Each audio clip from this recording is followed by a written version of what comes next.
নমস্কার বন্ধুরা, আবার হাজির হলাম একটা নতুন ভিডিওর সাথে। আমরা তো অনেকেই জানতে চাই যে আগের জন্মে আমরা কি ছিলাম।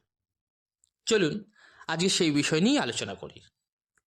আজকে আমি বলতে যাচ্ছি রাশি অনুযায়ী আগের জন্মে আপনার কি পরিচয় ছিল। প্রথমেই আসি মেষ রাশি। আগের জন্মে ছিলেন যোদ্ধা বা সেনাপতি। বৃষ রাশি, ধনী ব্যবসায়ী বা জমিদার।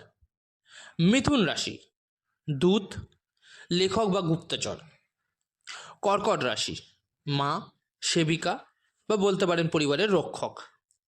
সিংহ রাশি, রাজা, নেতা বা শাসক। কন্যা রাশি, চিকিৎসক, বৈদ্য বা জ্ঞানী ব্যক্তি। তুলা রাশি, বিচারক বা ন্যায়ের পথপ্রদর্শক। বৃশ্চিক রাশি, তান্ত্রিক বা গুপ্তবিদ্যার সাধক। ধনু রাশি, ঋষি, শিক্ষক বা দার্শনিক। মকর রাশি, প্রশাসক বা কঠোর পরিশ্রমী কর্মী। কুম্ভ রাশি, সমাজ সংস্কারক বা বিজ্ঞানী। মীন রাশি, সাধু, ভক্ত বা আধ্যাত্মিক আত্মা।